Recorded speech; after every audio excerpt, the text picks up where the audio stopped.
Jaya Radha Madhava Kunja Bihari.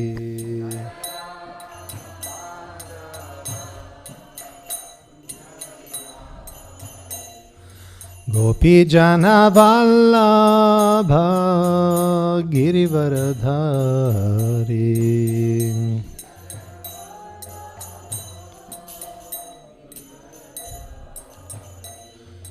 Gopi Jana Vallabha Girivaradhari.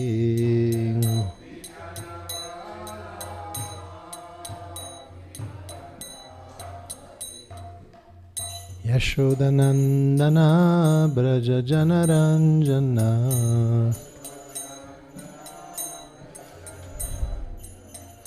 Yashodanandana Braja Janaranjana.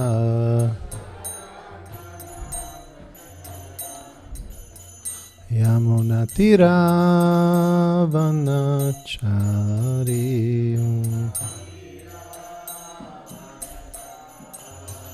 Yamunatira Vanachari.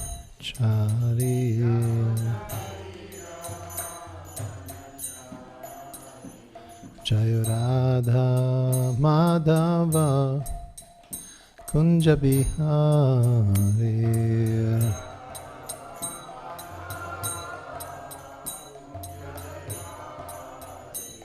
Hare Krishna, Hare Krishna, Krishna Krishna, Hare Hare, Hare Rama, Hare Rama, Rama Rama, Hare Hare.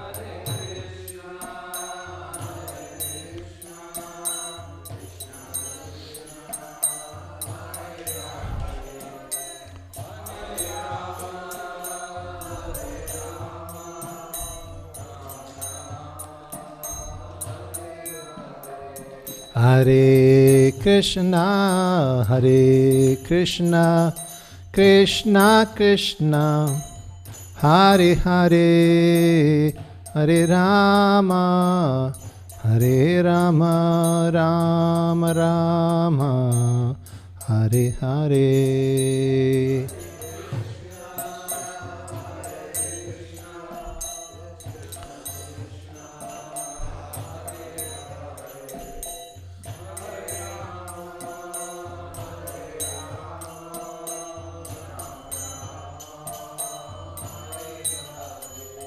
Hare Krishna, Hare Krishna, Krishna Krishna, Hare Hare, Hare Rama, Hare Rama, Rama Rama, Hare Hare.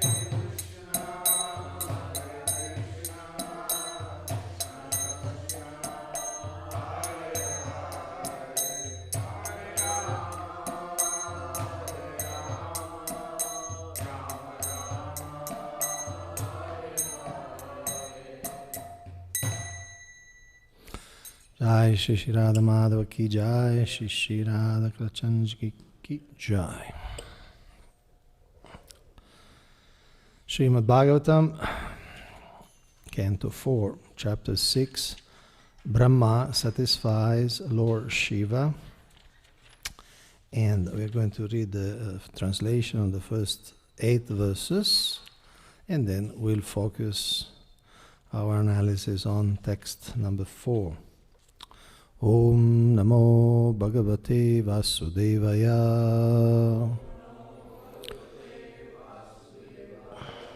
Om Namo Bhagavate Vasudevaya.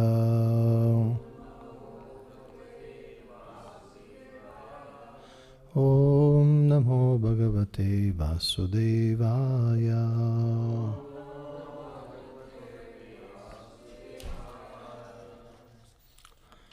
So I understand generally we ask the devotees to read different verses.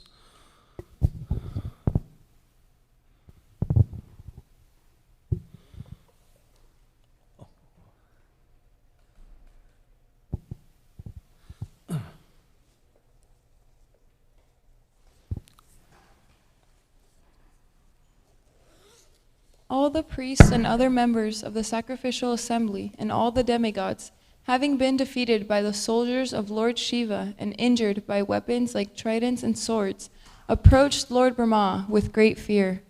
After offering him obeisances, they began to speak in detail of all the events which had taken place.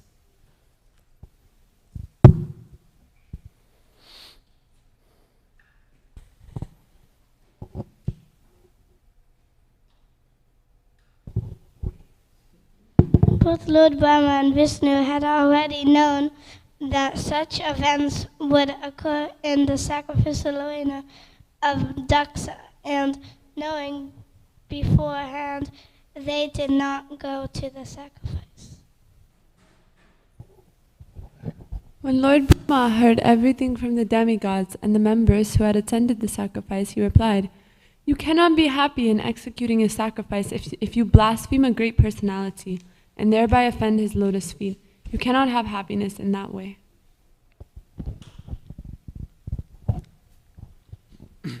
You've excluded Lord Shiva from taking part in the sacrificial results, and therefore you are all offenders at his lotus feet. Still you go without mental reservations and surrender unto him, and fall down at his lotus feet. He will be very pleased. Lord Brahma also advised them that Lord Shiva is so powerful that by his anger all the planets and their chief controllers can be destroyed immediately. Also, he said that Lord Shiva was especially sorry because he had recently lost his dear wife and was also very much afflicted by the unkind words of Daksha under the circumstances. Lord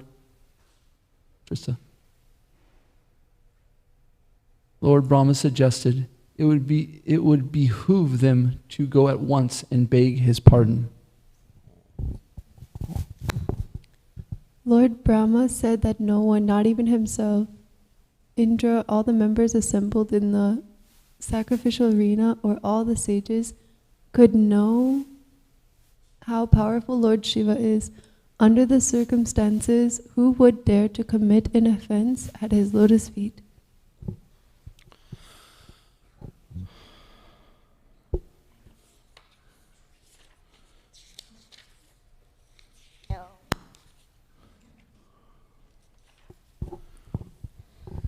After thus instructing all the demigods, the Pitas, and the lords of the living entities, Lord Brahma took them with him and left for the abode of Lord Shiva, known as Kailash Hill. So we go back to text 4. And we do the Sanskrit word by word, everything. Tada karnya vibhupraha Tejiyasi kritagasi Kshimaya tatra sabhuyan Naprayena bubhushatam.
Okay.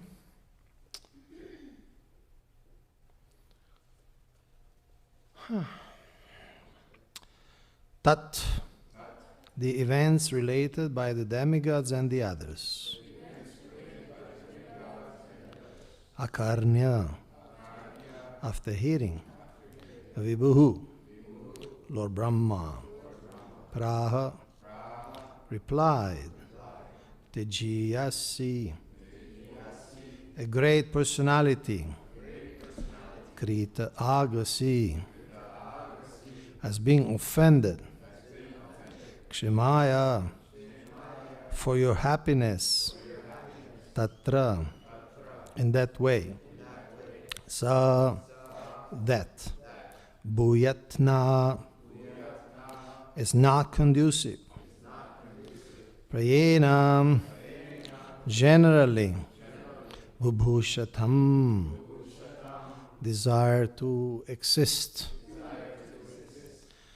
Translation: when Lord Brahma heard everything from the demigods and the members who had attended the sacrifice, he replied, "You cannot be happy in executing a sacrifice if you blaspheme a great personality and thereby offend his lotus feet. You cannot have happiness in that way."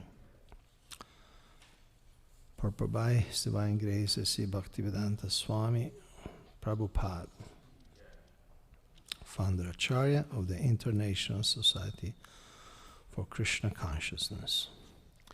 Lord Brahma explained to the demigods that although Daksha wanted to enjoy the results of fruitive sacrificial activities, it is not possible to enjoy when one offends a great personality like Lord Shiva.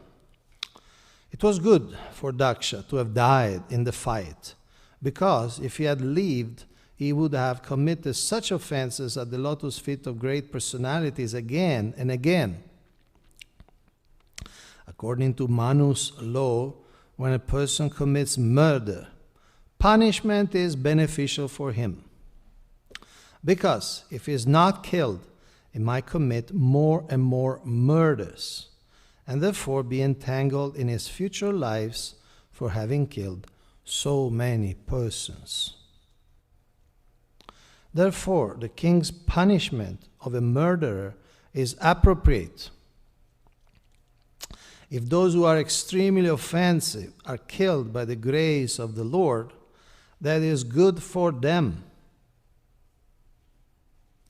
In other words, Lord Brahma explained to the demigods that it was good for Daksha to have been killed. Om Agyanti Varandasya Gananjana Salakaya Chakshurum Militam Yena Tasmai Shri Gurave Namaha Namo Shivaya. Namam Vishwapadaya Krishna Vestai Budale Srimad Bhakti Vedanta Swami Niti Namine Namaste Saraswati Devi Gauravani Pacharine Nirvishesha Shunyavadi Paschatya Deshatarine Vancha Kalpatarubhascha Kripa Sindhuveva Cha Patitanam Bhavanebhyo Vaishnavebhyo Namo Namah.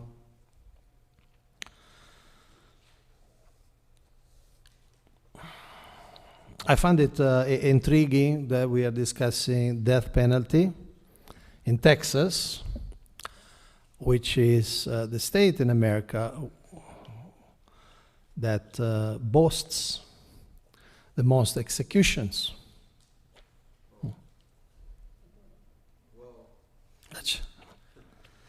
As you probably know, in some 27 states, the death penalty is active, and Texas is the most active in implementing it. From 1977, there has been 586 executions. A little bit decreasing in the recent years. In 2023, there were 8 executions.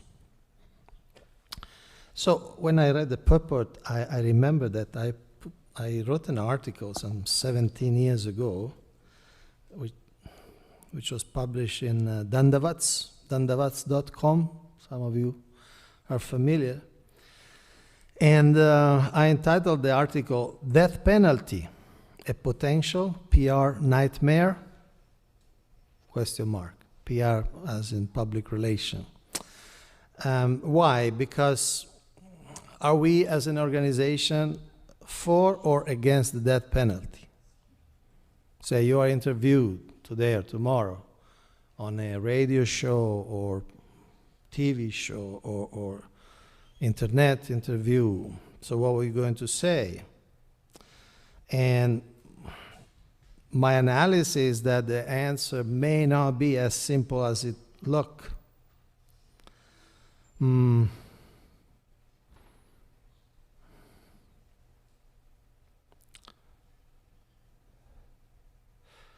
See, first of all, in this world, which is our Prabhudatta Desha, the place where we are supposed to propagate the message of the Bhagavatam, there are so many different attitudes towards the death penalty. For instance, Western Europe is dead against, if you allow me the pun. In other words, certain countries, I mean, all in the Western Europe, anyone can commit any crime and kill any amount of people, and they will not be killed by the state. They have this jurisprudence theory that death penalty is off. It's anachronistic, it's barbarian, it's unfair. Other countries in the world are much more amenable or comfortable with the idea. China is the largest executor, the country with the largest executions, in some 5,000 every year. And it's also particular because they apply death penalty even for financial reasons. Like in America, you cannot be killed for, say, cheating. But in China you can. Iran is also famous for robust practice of death penalty, and also for crimes such as homosexuality. If somebody engages in sodomy, can be executed. And they do. At times they do. They hang them. And so on. We could have a overview. But we need to recognize that ultimately all these considerations rest on metaphysical analysis. What is life? What is death? Is there any other life at the time of death? What is the body? What's the soul? Is there a soul? What are the rights of a state? Can a government decide to, government or a parliament, a legislative agency decide, yes, we can terminate somebody's life? Those are all metaphysical questions that are influenced by a number of factors, culture, public opinion, especially in, of course, in democratic countries and so on. So, I quoted Srila Prabhupada. This is first canto, 7th chapter, text 37. Srila Prabhupada writes this. He wrote this before leaving India, before coming to America. By the way, India has a death penalty, but hardly implements it. Many years, nobody gets executed. There was, some of you may have heard, a few years ago, there was a crime that shocked the nation. A girl in Delhi was raped and murdered. And that really shocked the nation. And finally, four of those five criminals were actually executed. The fifth one got off because it wasn't sure if it was 18 at the time of the crime. And the country kind of felt relieved, felt justice was done. Okay, let's read the Srila Prabhupada. A life for a life is just punishment for a person who cruelly and shamelessly lives at the cost of another's life. Political morality is to punish a person by a death sentence in order to save a cruel person from going to hell. That a murderer is condemned to a death sentence by the state is good for the culprit, because in his next life he will not have to suffer for his act of murder. In other words, it's like an immediate atonement. You get killed, so you don't have more karma to pay, at least for that particular act. Of course, you may have other crimes, and you may have a long list of debts, karmic debts. I also, in that article, I also quote this purport. According to Manu's law, when a person commits murder, punishment is beneficial for him, because if he is not killed, he might commit more and more murders, and therefore be entangled in his future lives for having killed so many persons. In other words, this person obviously is misusing his or her free will. And it's a danger for society, and it's a danger for himself or herself, because it's just building an extraordinary amount of horrible reactions. So if he's stopped, it's good for him. There is another part of a purport from Canto 1, text 7, and verse 37. Such a death sentence for the murderer is the lowest possible punishment offered to him. And it is said in the Smriti Shastra that men who are punished by the king on the principle of a life for a life are purified of all their sins. So much so that they may be eligible for being promoted to the planet of heaven. Is that the king or the person who committed? No, the person who committed the crime. That's kind of, counterintuitive. There's a murder, and then after a few days he's in heaven in Svargaloka, enjoying all facilities. Anyway, so this is Shastra. So at the same time, of course, there are other considerations, because, for instance, in the Bhagavad Gita, you have a Gita here?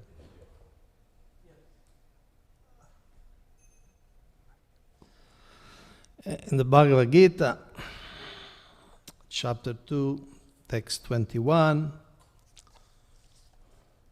Okay.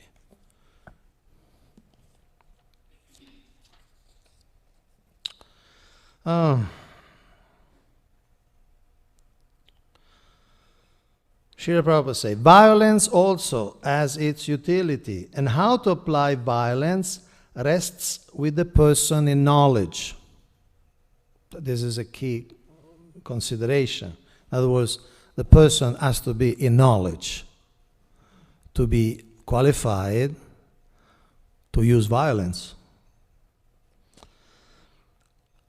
Although the justice of the peace awards capital punishment to a person condemned for murder, the justice of the peace cannot be blamed, because he orders violence to another person according to the codes of justice. Okay. Same concept. The king's punishment of hanging a murderer is actually beneficial. But here, a key comment is that it should be managed by people in knowledge and people with a grasp of the laws, and people who are not obviously motivated by, say, political reasons or racial prejudice, or, of course, after due process. In other words, is this person really a murderer, is really guilty? And after this article was written, there was 20 comments, and by Dandavat standards, that's a lot of comments. And I must say that the quality of the comments are, by internet standards, are quite elaborate, quite cogent. There are devotees, Srila Prabhupada disciples, other devotees, they write long commentaries, and some, basically, there are two camps. One that they say, well, Srila Prabhupada said that, and that's what we should believe, and we should apply, and we should advise.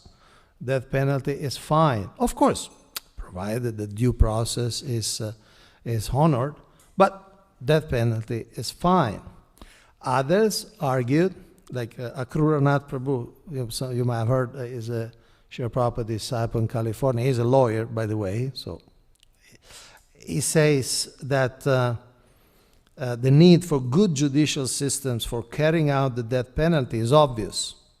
And he explained that in many cases, through new techniques like DNA testing, they found that the person, after maybe 20, 30 years in jail, actually he had nothing to do with the crime.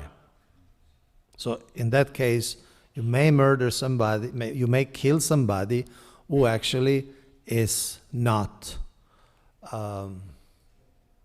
guilty. Other devotees argue that, well, okay, but then you may want to get to the point, kind of absurd point, paradoxical point, that you start doubting all the sentencing, because all the sentencing may be wrong, and all the no sentencing, even for thefts, or all the sentences are not done generally by judges who are self-realized souls, and so on. So on and so forth. I find it compelling. In other words, there are my perception is that there are valid, substantial arguments both sides. If we as a movement approve or don't approve. In principle, I would say we could approve it. And I ended my article by saying this. How would I answer if a TV interviewer were to ask me whether I am for or against the death penalty? Of course, it would depend on how much time I was allowed and the nature of the program. But possibly I would say something like this. I am against the death penalty for animals and unborn children. As far as adult humans are concerned, we can discuss what cases the death penalty may be appropriate for. The tradition to which we refer extols the benefits of the death penalty, not only for society, but indeed also for the criminal, when properly applied, of course. But in general, I suggest that before drawing conclusions on the death penalty, we discuss and understand exactly what is death and what is life. Otherwise, our decisions might well be dictated by dogma, prejudice, and superstition, not by knowledge. And as a result, despite our good intentions, we might end up doing more harm than good. There's one devotee, some of you know him, he's very active is very controversial. Sitapati Prabhu, some of you may know him for his presence on the social media. He says, I like that response. I'm against the death penalty for animals and unborn children. That's enough, I feel. Until this point is established, we cannot continue to discuss anything beyond that. The audience we are speaking to does not have enough common ground to dialogue with.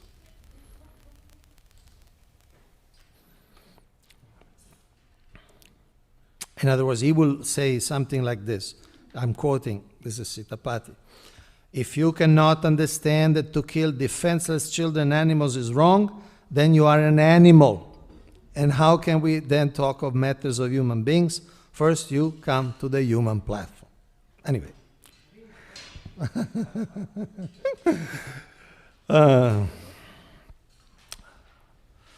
So this could be a good time to open for questions or comments. Yes? Do we have a mic? Or arguments, pro or against? I don't know, this might be even more controversial, but it seems in ancient times the death penalty was a very public affair. And so I think the publicness of it was like a scare, to scare the public straight and to make it very, as a tool for keeping order in society. Mm-hmm. Whereas now that element doesn't seem to be there, so it doesn't seem to really achieve the function of keeping society in order in any way. So you'd like me to comment on that? Or? I don't know, I'm just sharing a thought. Okay. Well, as far as I know, Srila Prabhupada doesn't bring up that element. In other words, like intimidating people or preventing people from committing crime. I read somewhere, I mean, if you want to know more, you need to Google it, but I read somewhere that they made a study and very serious criminals, they interviewed serious criminals and they said, no, we won't be intimidated by death penalty. In other words, it's not a deterrent. It's not enough deterrent for many, many people. In fact, many people live very dangerous life anyway. I mean, imagine gangs in many cities in America. They're probably more in danger in the streets than in the penal system in many ways. One thing I would like you to consider is that, yes, it was a public execution. At the same time, because of the lack of technology, only those, I don't know, 100 people, 200 people, 1,000 people, 10,000 people, like in the big execution, say, during the French Revolution, okay? But that's like, okay, 10,000 people can see it. But nowadays, a death penalty often has much more publicity because it's in the internet, it's in the newspaper, people talk about it.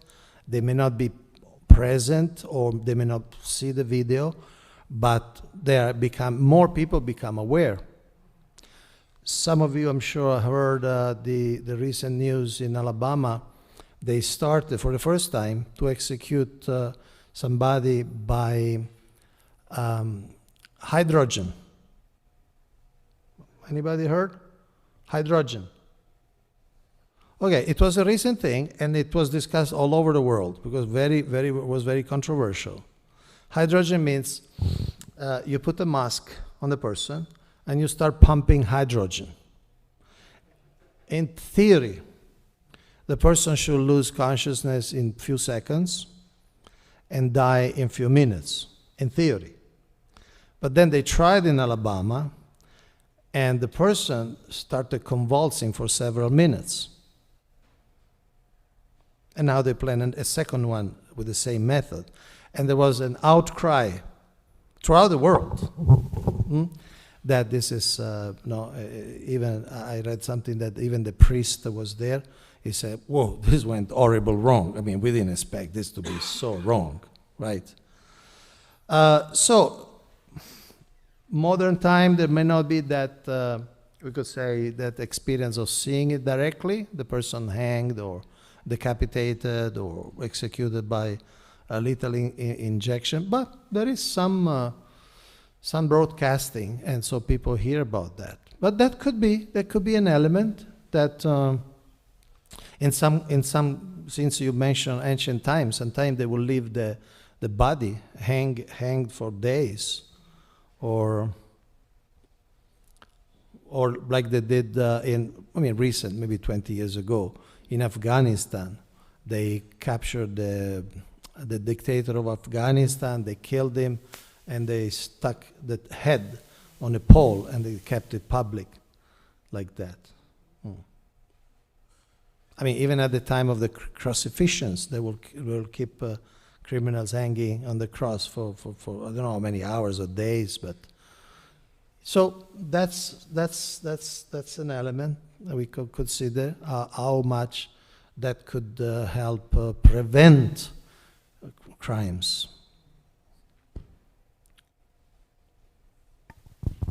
I used to drive school bus, and I attended a lecture that talked about how to, take care of children in a situation where you don't have much influence, you only have a few hours.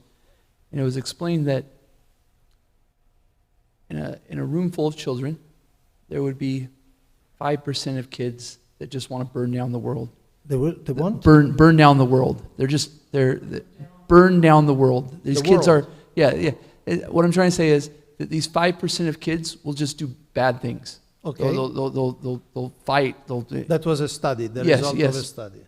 And there was 15-20% of kids that will just be the good kids. They'll just do exactly what's needed.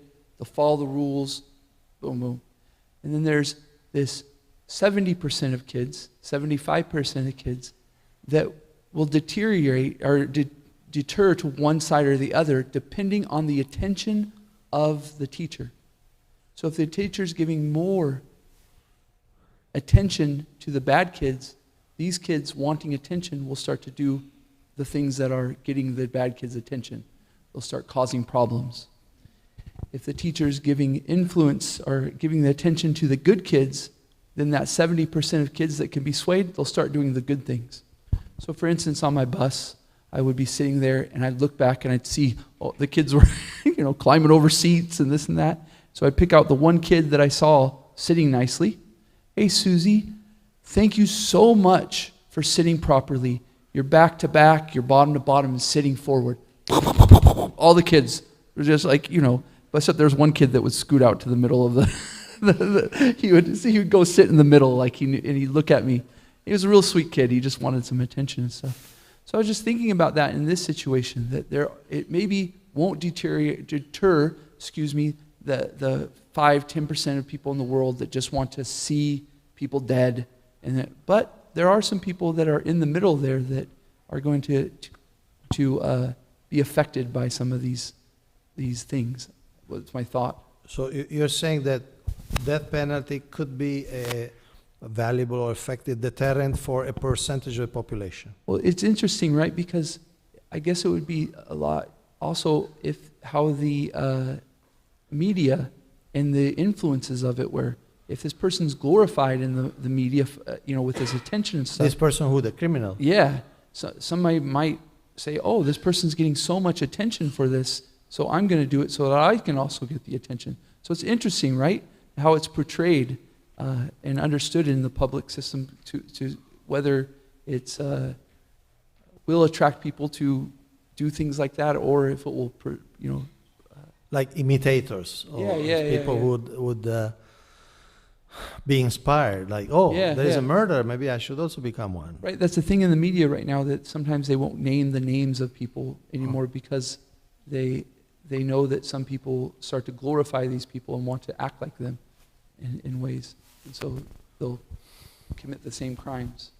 Like shootings, school shootings, now they don't, from what I understand, is they really try not to give the names out of the people that are doing them. Only the numbers of people killed. Yeah, I guess so. Drishta, Dyumna, Prabhu. Hare Krishna. Thank you for the class. I was wondering, I guess we're talking about Manu Samhita in a sense, and I'm wondering, we have this example from Lord Chaitanya and Lord Nityananda of kind of like transcendental beyond the Manu Samhita in a sense, in that Jaga and Madai, they were murderers, like rapists, thieves, they were like the worst of the worst. And Lord Chaitanya had this opportunity to kill them, but we're kind of seeing a different example. And I'm wondering, is this more of like the Vaishnava way to do it, or is the Vaishnava way, always the death penalty, or trying to preach versus killing them? Okay, thank you. I find it stimulating, this angle. You see, Lord Chaitanya and Lord Nityananda, in a social sense, they were playing the role of brahmanas. And So it's not really the place of the Brahmana to execute anybody. Of course, Lord Chaitanya kind of came out of character for a moment because of Nityananda was hurt. So for him, the offense to Nityananda was more, we could say, overwhelming, or what you could say, superseding his role as a Brahmana. So in any case, Brahmanas would not be the ones executing people. It would be, Srila Prabhupada say, the king, the executive power. It would be the judicial. It would be law enforcement, and I mean different branches of government. Wouldn't be the priests and the Brahmanas and the preachers. So I'm not sure if your parallel is, we could say, comprehensive. Also, we see there is that story in the Chaitanya Charitamrita itself, where this Gopinath Pattanayak is the brother of Ramananda Roy. And this Gopinath Pattanayak, what happened is that, and in that case, the death penalty was really unjust. Some of you, I see some nodding, some of you remember the story. What happened is that this Gopinath Pattanayak, he was in the business of selling horses. And then the prince, King Prataparudra's son, wanted to buy some horses. But maybe because of arrogance or pride, he's the prince. So he offered very, very low price. Little background. Gopinath Pattanayak also had a lot of debts with the king himself. He wasn't another Ramananda Roy. He was a bit of a libertine, you know. Anyway, so he had already some debts with the king, and then the prince offered a very low price, almost like a humiliating amount, no? And this prince had the idiosyncrasy, what do you call it, tic?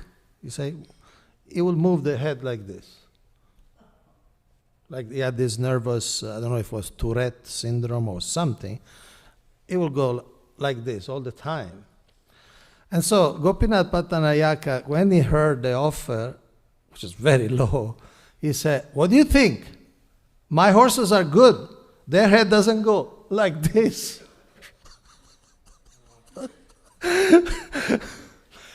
You may suspect that the prince did not appreciate very much that remark. So based on the depths, he said, it should go on the changa. The changa was a death penalty instrument. It was a platform, wooden platform, that would open up, and the criminal will fall on a number of swords which were planted in the ground vertically, which is a horrible way to die, also because it may not be immediate. You get stuck there, I don't know for how long, depends how you fall, no, on which sword or where, if you immediately go for a vital organ. Anyway, it's not a pleasant perspective. So then, and then everybody went to Lord Chaitanya. Please, please, please intercede. The king will listen to you. Please intercede. Lord Chaitanya said, it has nothing to do with me. If this Gopinath Pattanayaka keeps living this high life and spending money for women and gambling or whatever he's doing, you know, the king has the right to punish him. And the days passed, and the day of the execution came closer and closer. And the devotees kept going to Lord Chaitanya. Maybe Lord Chaitanya, strict sannyasi, doesn't want to do anything with mundane life. Again and again. And he said, look, if you again ask me this, I'm going to go from Puri, I'm not coming back anymore. So finally the devotees stopped, because they were really afraid the Lord Chaitanya would leave the whole city. So if you had to bother me with these mundane things, the king has the right to kill this man. And although he's a devotee, in fact, at one point he told the father, because the father had 5 children. He said, you are Pandu, and your sons are the 5 Pandavas. So there was a very close relation of this family with Lord Chaitanya. But Lord Chaitanya did not want to intercede or interfere. So finally, just maybe on the day of the execution, maybe, no suspense, like on the day of the execution, the king comes to hear about this execution, because the prince had arranged everything without the knowledge of the father. And just on the day of the execution, the king hears, they're going to kill Gopinath Pattanayaka. I said, what? And the king said, I just want his money. I want him to repay the debts. I don't want him killed. And if you kill him, I will never get my money back. So finally the king just stopped everything, and Gopinath Pattanayaka, with great relief, was put down from the Changa. And everybody, this is a mercy of Lord Chaitanya. But this is just to give an example that Lord Chaitanya did not show an example of being anti-death penalty. Okay? Yes? I have another kind of question on like the Vaishnava application, I guess, is that we're saying that we're afraid of, in their next life, they're going to have to, well, we're not afraid of course, but for their benefit, their sinful reactions will be wiped if they get killed. But then we also understand the holy name is so powerful. So is there this need to kill them to free them from this debt? Or is it rather a kinder way, is that we just, I don't know, try to make them a devotee somehow? Or you put some earphones with the Maha Mantra. Huh? Sorry, I'm not no, your question is legitimate. I'm not trying to ridicule the question. I was just thinking of the application of that. So what would you do? Preach to the person, the murderer.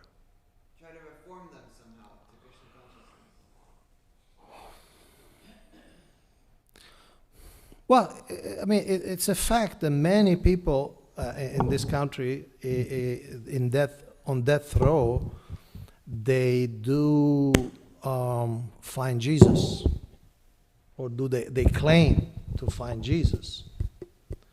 Now, it's debatable how many really find Jesus, or it's a kind of last ditch attempt, a Hail Mary,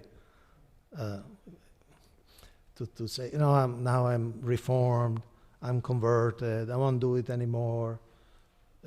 Many people argue like that. So,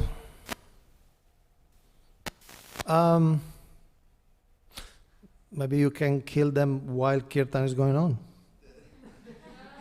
So they get the double blessing, one to be killed and one to hear the holy name.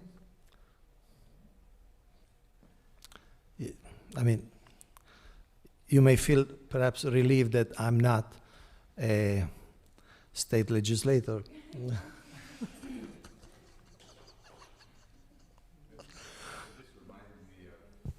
Reminded me of, there was a pastime, or when Srila Prabhupada was here on the planet, he was in Chicago, I believe, and the headlines in the newspaper were all about how horrible the crime was in Chicago. And so Srila Prabhupada asked the devotees, I believe he told them to ask the mayor.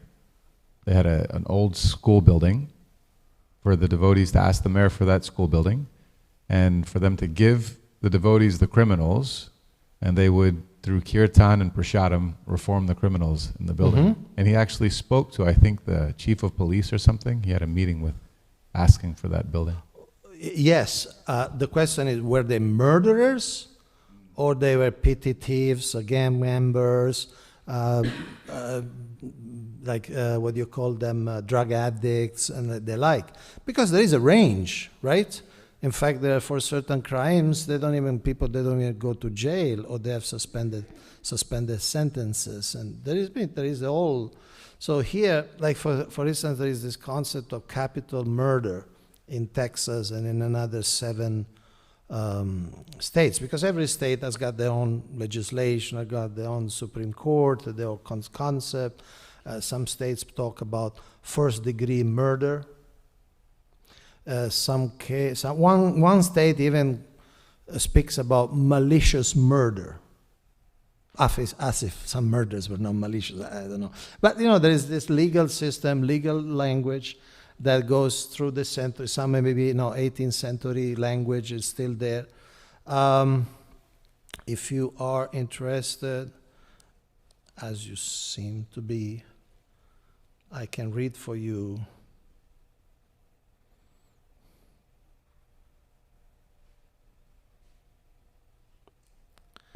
Okay, although legal definitions vary, capital murder in the United States usually means murder involving one or more of the following factors. And in Texas, it's called capital murder. In other words, in Texas, you can only be executed if you are guilty of capital murder. For instance, the victim is a police officer. Officer. The victim, police officer, firefighter, paramedic, or similar public safety professional and was killed while on duty. In other words, if you're just going, buying groceries as less weight. But if you're a police officer, say on the highway, you stop somebody, that's the victim is killed during the commission of another violent felony, such as armed robbery, kidnapping, arson, etc. etc. The victim is tortured, raped, or sexually assaulted, particularly if the victim is a child. Multiple murders are committed pursuant to one another. Murder for hire, that means contract killings. The person is a hitman, what they call it colloquially, right? That's considered very bad. Terrorism. The victim is murdered based on race, national origin, and other associated groups. And the victim is a witness to a crime.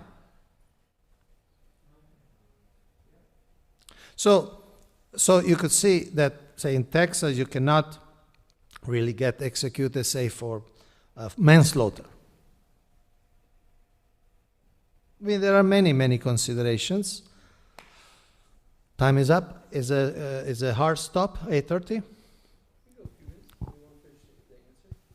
Well, no, the answer is finished. Obviously, there is all a range of crimes. I don't know if Srila Prabhupada would say, give us the murderers on death row, rapists and all that. I don't know. I'd never heard that. But in general, of course, it can be, people can change. In fact, I mean, you might have heard many times that sometimes, although it's called correctional institutes, very often the criminal become much more expert at crime because of association. So if they were like simple, say, chicken thieves, when they go inside, they may be graduated in a number of skills, criminal skills and violence within the prison system itself. You want to say something?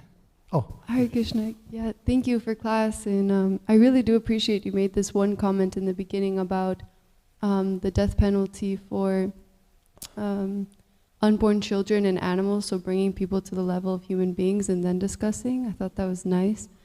I was thinking about this whole death penalty, and it does feel that maybe during this time when this happened, things were more clear, like the good people and the bad people. But now in Kali Yuga, it's like such a mix. There's like everybody has good and bad within us, and so I feel that applying the death penalty, because working with children, we can see also even the very naughty kids. There's this really beautiful side, and we just need to encourage that, and we can bring it out. But I don't know. I do think the death penalty does seem a little harsh. Would you like me to comment on that? What? Would you like me to comment on that? Sure. I mean, what do you think is, like, because I do feel things were Like in this day, maybe things were more black and white, but now things are so mixed. It feels that that's why Lord Chaitanya came here and he didn't, like Nityananda Prabhu had him not kill. This is not what he came for. So I feel like maybe in this age this doesn't really apply so much. It might not work as nicely. Or it applies more because people are more degraded. I mean, you can go both ways.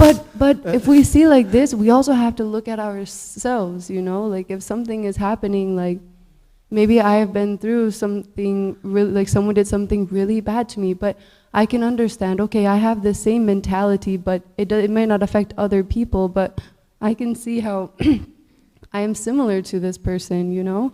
So, and then we can show compassion and make this person feel more like not that they are not an evil person, that they just experience negative things, and everybody does. We just need to, you know, let them not reach a certain extent, and we need to not let it affect other people. But this is the classic tension between justice and mercy. It's a, I would say, eternal tension. Do you forgive or do you punish? What kind of punishment? What's the message that sends? Of course, as I read, death penalty is for very specific crimes which are extremely serious, and in some case very likely to happen again. Like we read, the contra killer. That's his job. You phone him up. Probably you won't find him in the yellow pages, but you have some contact, you have some hitman, you pay the person, and the person kills. So, and I'm just raising these points for everybody. And if you like this topic, I encourage you to read this, not only the article, but the 20 comments that devotees share on this article. Because they argue one way, they argue another way, and it's substantial. I mean, nobody really gives any, I would say, insane or unreasonable answer. You speak of compassion, but we need to see compassion also, say, for society. Right? You leave a murderer around, you say, okay, please don't do it anymore. Please, we'll give you some free Kalachandraji's coupons, you take prashad. I'm just saying, we try to help the person, but some people are beyond, and we have to see the prevention aspect, that you leave these people around, you endanger innocent people. So there are a lot of considerations. There's a lot of consideration. You mentioned children. Of course, children, it's a different category of jurisprudence. For instance, in India, and probably also in America, I don't know the age, but in India, any child below 7, on principle, can never commit a crime. They may pick up, say, a weapon how old are you? 5, so you got 2 years. So they may pick up, say, a knife or a gun and shoot somebody. But in India, till 7 is not considered a crime because they're not considered capable of discriminating what's good, what's bad. They don't know. And some people, of course, I mean, you have probably all seen movies or read newspapers where they say very often the defense say, well, there is no, how do you say in English, capacità di intendere, di volere. The person is incapable of distinguishing his activities. What do you say it in English? Yeah, crazy. That's a street language. Yeah, the guy is crazy. Okay. Insanity. Yeah, they plead insanity. And very often, it's just a strategy. You know, Srila Prabhupada tells a story. There was a murder in Calcutta, some serious crime. and the defense brought a forensic expert, a psychologist. And the judge asked the psychologist, so, do you think this person is mad? The psychologist said, well, Your Honor, actually, if I need to give a professional answer, everybody's mad. So, if you want to pardon him based on insanity, yeah, you can do that, but everybody's crazy. So there are many, many considerations as you can see. Thank you very much for your attention, patience. You wanted to say something? You wanted to add something? Sri Radha Govinda Dasi?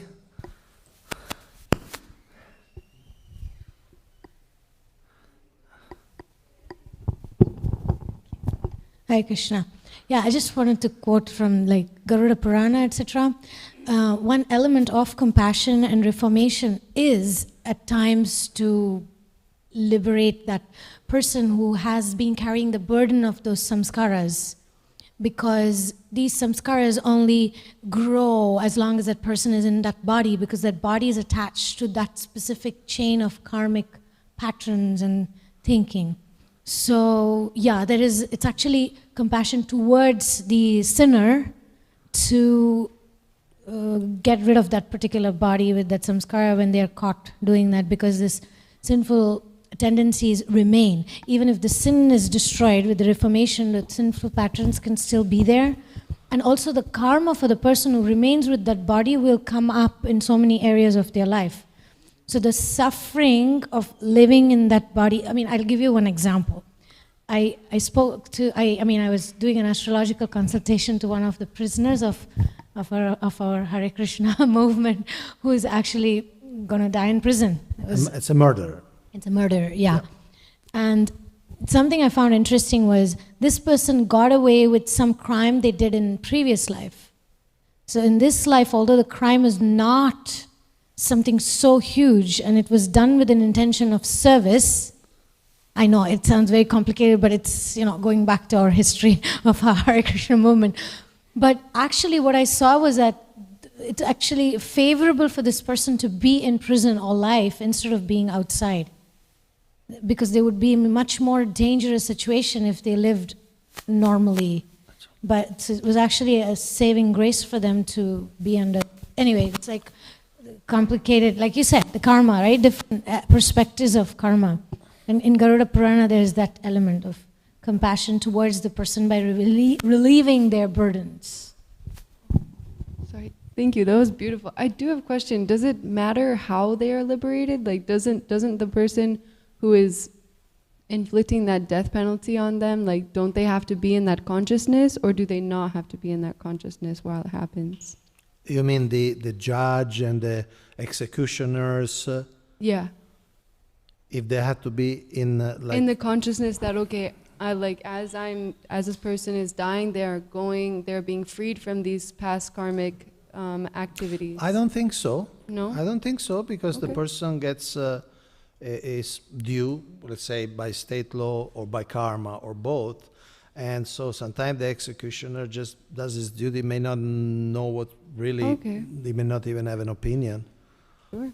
That's what I would think in general, that the person receives the punishment, and irrespective, like for instance, a mundane example, you have to pay, say, a parking ticket, and you go to wherever you go, and then you pay the parking ticket. The person who what you call receives the money may like you, may not like you, may smile, may not smile, but okay, you pay your due, and it's done, regardless of really how that officer responds. I would say that main thing is that they receive their punishment. Okay. Thank you. Thank you very much. Hare Krishna. Have a nice day. I'm not going to say don't commit any capital murder, because I know you won't. But